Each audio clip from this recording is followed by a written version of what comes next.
अब है Lothar Meyer's atomic volume curve, जो 1869 ईस्वी में दिया था। खैर इसकी तो जो है ना बहुत ज़्यादा चर्चा नहीं है बुक्स में। अब देखिए Lothar Meyer's atomic volume curve. Lothar यानी कि जो एक केमिस्ट हैं, साइंटिस्ट केमिस्ट्री के, प्रेजेंटेड द क्लासिफिकेशन, वर्गीकरण को इन्होंने प्रदर्शित किया। वर्गीकरण को यानी तत्वों के वर्गीकरण को, तत्वों के वर्गीकरण ऑफ एलिमेंट्स। तो लूथर जो है, लूथर तत्वों के वर्गीकरण को प्रदर्शित किया, प्रेजेंट किया, प्रदर्शित किया in the form of A curve, एक वक्र के रूप में, ग्राफ के रूप में, एक वक्र यानी आलेख हम कह सकते हैं के रूप में, के रूप में, ठीक है ना, प्रदर्शित किया। कहाँ? तो बिटवीन यानी के बीच, किसके किसके बीच? तो एटॉमिक वॉल्यूम यानी हम कह सकते हैं परमाणु आयतन, परमाणु आयतन एंड एटॉमिक मासेज, और परमाणु द्रव्यमान, और परमाणु द्रव्यमान, परमाणु द्रव्यमान और परमाणु आयतन के बीच एक वक्र या आलेख के रूप में तत्वों के वर्गीकरण को प्रदर्शित किया था। किसने? लूथर ने। एंड स्टेट दैट, और कहा था, एंड स्टेट दैट, और कहा था, कहा था कि, क्या कहा था? द प्रॉपर्टीज ऑफ एलिमेंट्स, तत्वों के गुण, प्रॉपर्टीज ऑफ एलिमेंट्स इन तत्वों के गुण आर द पीरियोडिक फंक्शन, आवर्त फलन होते हैं।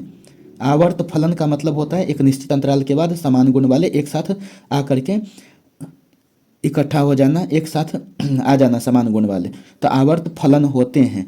किसके आवर्त फलन होते हैं? ऑफ देयर एटॉमिक वॉल्यूम्स, उनके परमाणु आयतन के, उनके परमाणु आयतन के। यानी कि परमाणु आयतन के क्रम में सजाया जाए तो एक निश्चित अंतराल के बाद समान गुण वाले तत्व एक साथ आ जाते हैं। समान गुण वाले तत्व जो है ना, यानी कि हम कह सकते हैं समान परमाणु आयतन वाले तत्व एक साथ आ जाते हैं। तो इस तरह से लूथर ने जो है ना, लूथर मेयर ने समझाया था एटॉमिक वॉल्यूम कर्व को। क्या? तो Luther presented the classification of elements, तत्वों के, लूथर ने तत्वों के वर्गीकरण को प्रदर्शित किया था in the form of curve, एक वक्र या आलेख के रूप में। किसके किसके बीच? तो परमाणु द्रव्यमान और परमाणु आयतन, atomic volume and atomic mass के बीच। एंड स्टेट दैट, और कहा था, क्या कहा था? कि द प्रॉपर्टीज ऑफ एलिमेंट्स, तत्वों के गुण आर द पीरियोडिक फंक्शन, आवर्त फलन होते हैं।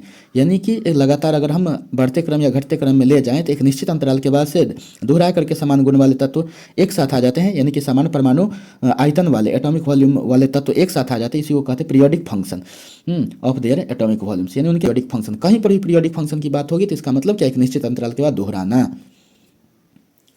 और क्या कहा लूथर मेयर ने? ही कंक्लूडेड दैट, उन्होंने निष्कर्ष निकाला, ठीक है ना, वे निष्कर्ष निकाले। कौन? Luther.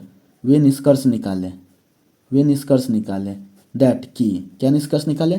The elements with similar properties, समान गुण वाले तत्व, समान गुण वाले तत्व ऑक्यूपाई यानी कि ग्रहण करते हैं, ग्रहण करते हैं, जैसा स्थान ग्रहण करना होता है तो ग्रहण करते क्या? सिमिलर पोजीशन, समान स्थान, सिमिलर पोजीशन यानी समान स्थान इन द कर्व, वक्र में या आलेख में, वक्र या आलेख में जो है ना, आलेख में वो क्या है? समान स्थान, यानी समान गुण वाले तत्व जो है ना समान स्थान ग्रहण करते हैं। ये निष्कर्ष निकाला। एटॉमिक वॉल्यूम का फॉर्मूला क्या होता है?